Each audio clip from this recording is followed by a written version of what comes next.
আজকে আমি আপনাদের দেখাবো যে মানে ধরেন যে বাংলাদেশে বাংলাদেশের মানুষ মাসে মাসে বেতন পায় কেন? বাংলাদেশের বেশিরভাগ মানুষই বেতন পায় 30,000 টাকা। 30,000 টাকায় পায় বেশিরভাগ মানুষ। তাহলে এখন ধরেন যে সবার এক বছরে একবারে বেতন দেওয়া হলো, এক বছরে বেতন দিতে যাতে তাদের সমস্যা হয়ে যাবে। তাহলে বাকি তারা খাবে কি?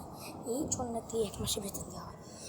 কিন্তু আরও একটা কারণ আছে। ধরেন যে এই যে ক্যালকুলেটার ভিতরে দেখলাম 30, আপনার দেখতে পাচ্ছেন না? এই যে এবার দেখেন আমি দিলাম 33 ভুলে গেছে, দাঁড়ান দেখলাম 30,000, আটটা দিলাম এই 30,000 দেখতে পাচ্ছেন?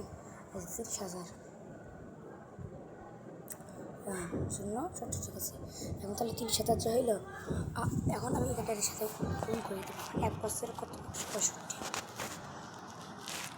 এক বছরে 165,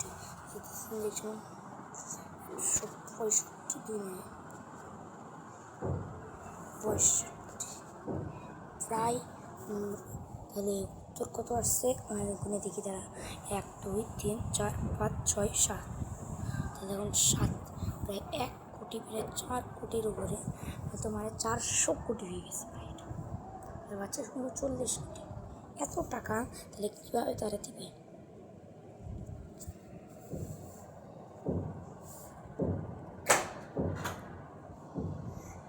এই জন্য আসলে এরকম বেতন এক মাসে এত কম হয়। আর একটা কারণ দেখাই, ক্যালকুলেটর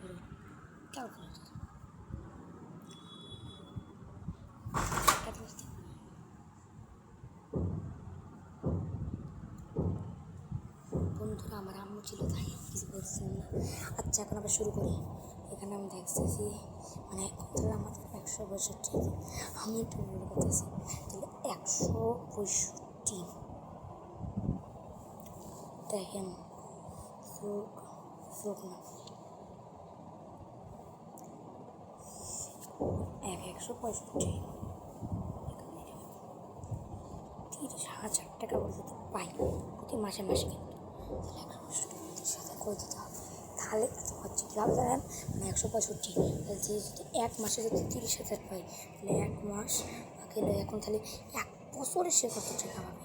এটা সিম্পল কথা, 165 গুণ 30,000, তাহলে এই আরেকটা শূন্য দিই 30,000, প্রায় একটা। তাহলে এই হচ্ছে এই যে 4টা 3টা, প্রায় এখানে 4টা শূন্য, প্রায় 4 39, আমি এটা জানি না কত সংখ্যা, এটা অনেক বর্ষে হয়ে যাচ্ছে। আর যদি একজন শ্রমিককে এত দেওয়া হয়, যদি ধরেন যে এই যদি সব মিলাইয়া বাংলাদেশে সব মিলাইয়া প্রায় চাকরি করে, ধরেন যে একজন 100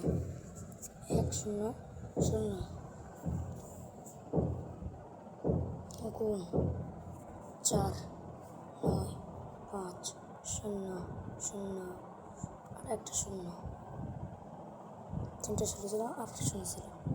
ওকে, তাহলে এখানে মোটেই হইতেছে এত টাকা।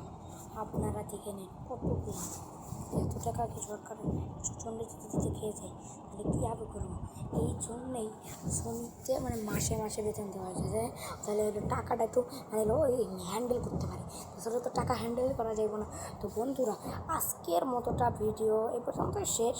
বাকিটু আবার পরে আবার দেখাই বন্ধুরা। আজকের মতো বাই বাই।